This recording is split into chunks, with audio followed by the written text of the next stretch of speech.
Hello dear students, once again welcome you all to the Bishop Academy online classes. Today we understand about the economics. In this video we understand about the second chapter and it's our second part of the revision. And as you know that the name is the sum of basic concept of the macroeconomics. So dear students, our today's topic is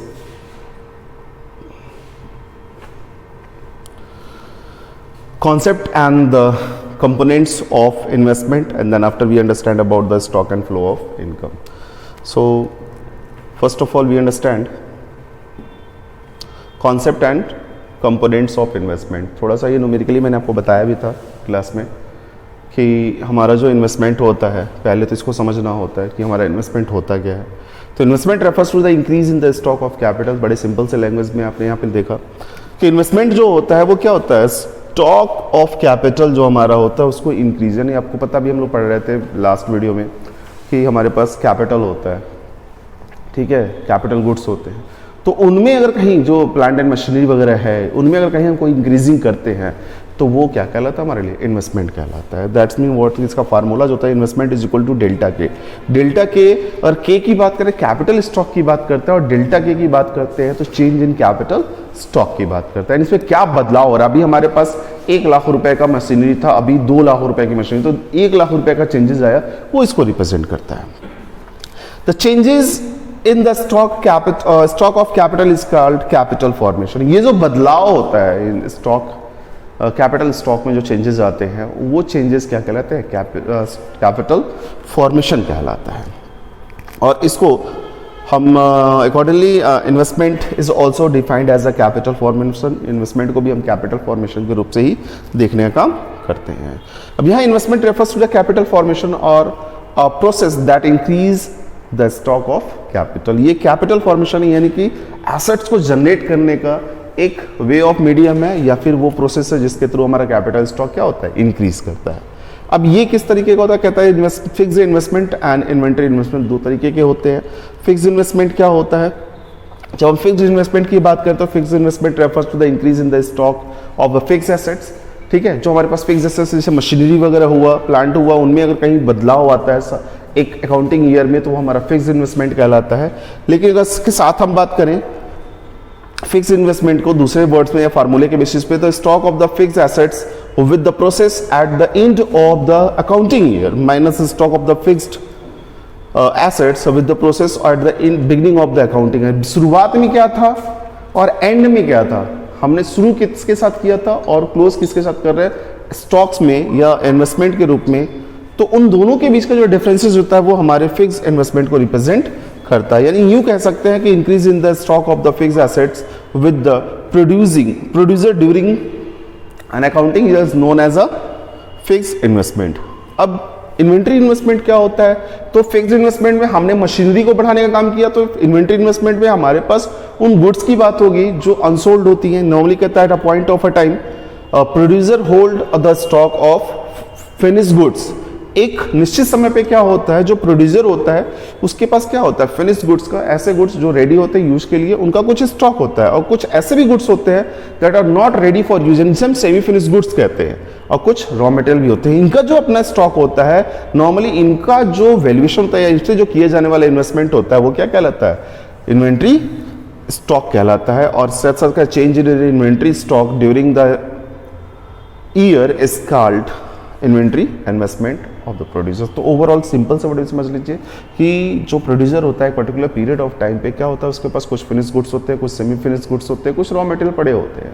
ठीक है, तो ये उसकी क्या कहलाती है, inventory stock कहलाती है. जितने भी मटेरियल पड़े होते हैं उनका जो कैलकुलेशन होता है. लेकिन जब वो इसको इंक्रीज करने के लिए कोई इन्वेस्टमेंट करता है तो वो कहलाती है इन्वेंट्री इन्वेस्टमेंट. फार्मूला अगर देख लेते हैं इन्वेंट्री इन्वेस्टमेंट का, तो कहता है वही opening closing of the stock and opening of the differences between closing of the stock and opening of the stock. दोनों के बीच का जो डिफरेंसेस होगा वो किसको रिप्रेजेंट करेगा, इन्वेंट्री इन्वेस्टमेंट को रिप्रेजेंट करता है. यहाँ डिजायर्ड इन्वेंट्री स्टॉक और अनडिजायर्ड इन्वेंट्री स्टॉक की जब बात करते हैं तो बड़ा सिमिलर कॉन्सेप्ट है। डिजायर इन्वेंटरी स्टॉक जो होता है वो प्लान्ड इन्वेंटरी स्टॉक की बात करता है, यानी कि हमको कितना चाहिए हमको पहले से पता होता है।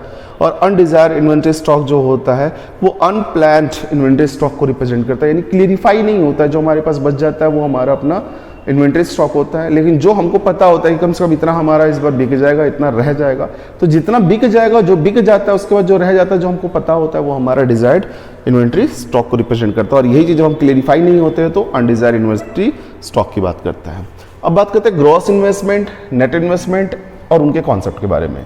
तो नॉर्मली अगर देखें तो ग्रॉस इन्वेस्टमेंट की जब बात होती है तो gross investment refer to the total production of capital goods during the year. कितना प्रोडक्शन किया गया है कैपिटल गुड्स का एक साल के अंतर्गत, वो किसको रिप्रेजेंट करता है? ग्रॉस इन्वेस्टमेंट को। क्यों? कहता है this include the capital goods used for the replacement of the existing capital.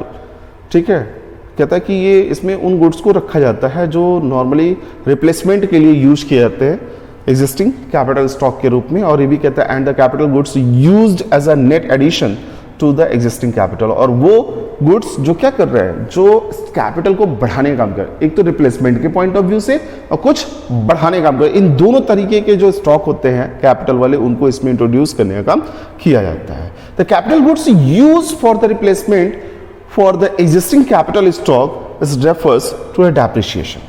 अब हम क्या करते हैं कि उन कैपिटल गुड्स का जो रिप्लेसमेंट के लिए यूज करते हैं स्टॉक का, उनके को जब यूज करते हैं तो वो क्या होता है, जैसे हम देखें तो मशीनें वगैरह हम इस्तेमाल करते हैं तो कुछ समय इस्तेमाल करने के बाद उनकी वैल्यू क्या होती है, डिक्लाइन होनी शुरू हो जाती है।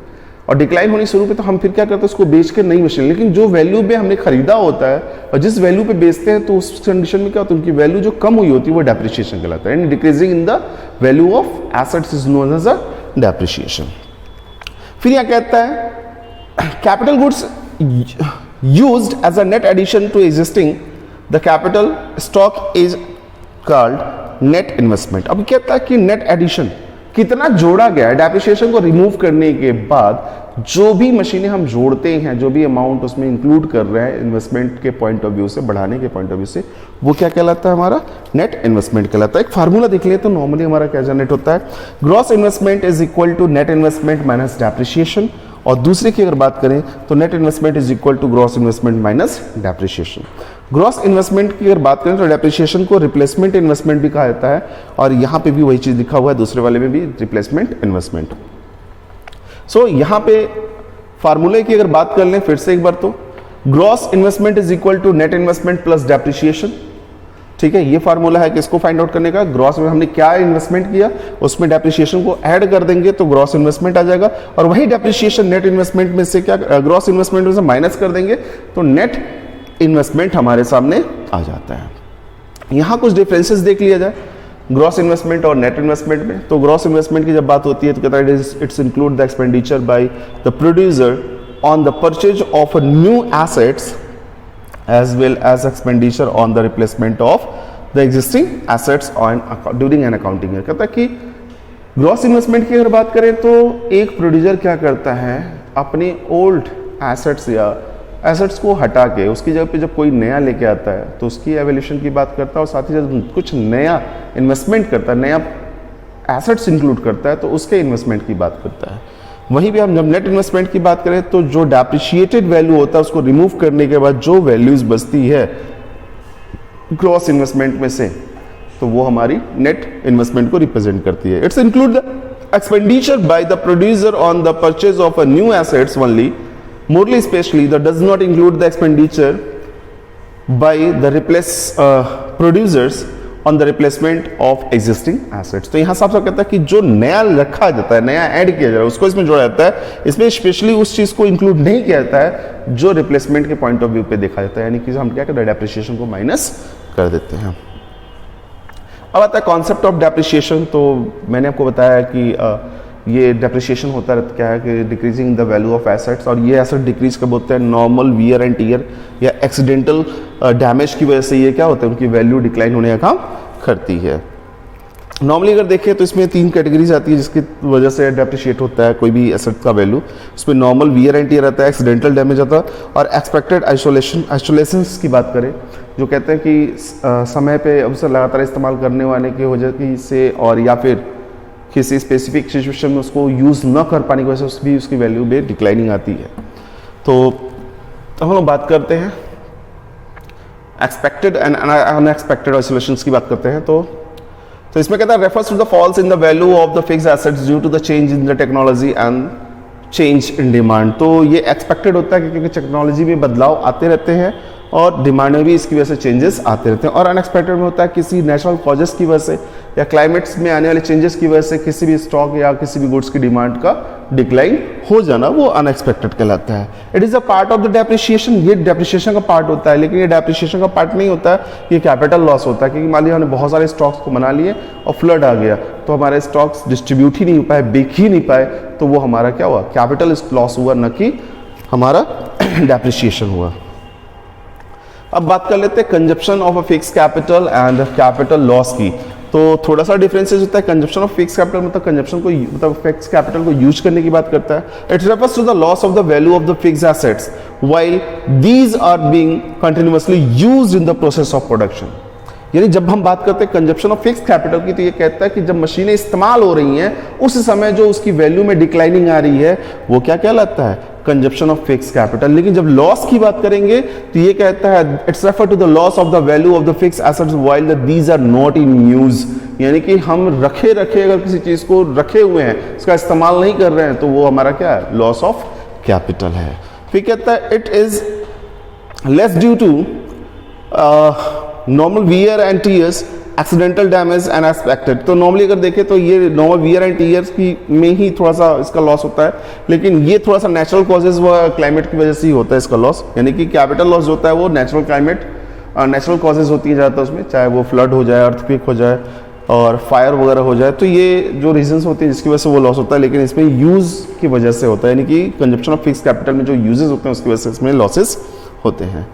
अब हम बात करेंगे स्टॉक एंड फ्लो के कंसेप्ट की। तो इसमें मीनिंग्स की बात करें तो मीनिंग ऑफ स्टॉक याद रखा है, आपको मैंने पहले भी बताया था कि पर्टिकुलर पॉइंट ऑफ टाइम को यहाँ पे फोकस करेंगे। कहता है stock is quantities measured at a particular point of time is known as a stock. Stock वो क्वांटिटी होती है जो एक अकाउंटिंग ईयर में पर्टिकुलर पॉइंट ऑफ टाइम पे मेजर की जाती है।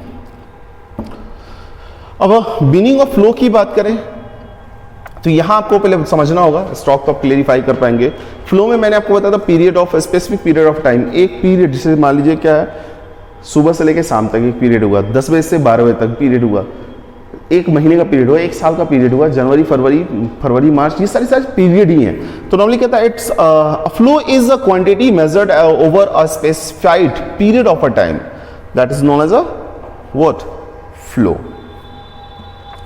तो यहाँ फ्लो के पॉइंट ऑफ व्यू से देखने को चार्ट दिया हुआ कि क्या स्टॉक क्या होगा, फ्लो। वेल्थ की बात करें स्टॉक होता है, क्योंकि हम जब भी कैलकुलेट करते हैं आज हमारे पास इतने पैसे हैं, लेकिन इनकम जो होता है वो फ्लो होता है, आता है और चला भी जाता है।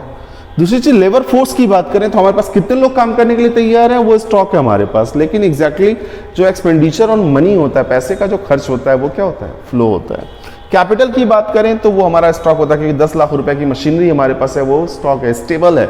लेकिन फ्लो की बात करें तो कैपिटल फॉर्मेशन की, वो हम कभी ज़्यादा खरीदते हैं कभी कम खरीदते हैं, वो हमारे किसको रिप्रेजेंट करता है, फ्लो को रिप्रेजेंट करता है। इसी तरह बैंक डिपॉजिट की बात कर लें तो बैंक में एक स्पेसिफिक डे पे स्पेसिफिक अमाउंट हमारे पास होता है, लेकिन इंटरेस्ट की बात करें तो वो क्लेरिफाई नहीं होता है। जैसे जैसे अमाउंट हमारा चेंज होता है उसके हिसाब से क्या होता है, ये इंटरेस्ट ऑन कैपिटल भी क्या होता है, चेंज होता रहता है। तो इस तरीके की चीजें हैं जो हमारे फ्लो और स्टॉक को रिप्रेजेंट करती हैं। अब दोनों में डिफरेंसेस क्या होता है, ये पर्टिकुलर पॉइंट ऑफ टाइम को रिप्रेजेंट करता है, ये पीरियड ऑफ टाइम को रिप्रेजेंट करता है। इसमें क्या होता है, टाइम डायमेंशन नहीं होता, इसमें टाइम डायमेंशन होता है। यानी कि यहाँ पे स्पेसिफिक, यानी कि एक स्पेसिफाइड नंबर ऑफ टाइम होगा, जैसे मान लीजिए 10 बजे, वो स्पेसिफाइड है। और यहाँ 1 घंटे का हो सकता है, 1 महीने का हो सकता है और 1 साल का हो सकता है। सो डियर स्टूडेंट्स, इस वाले वीडियो में बस इतना ही। अगर आपको कहीं कुछ डाउट अभी भी रह जाता है ओवर क्लासेस होने के साथ साथ और इस रिवीजन वीडियो के साथ साथ, तो आप गूगल क्लासरूम पे अपने क्वेश्चंस को पूछ सकते हैं। Thank you.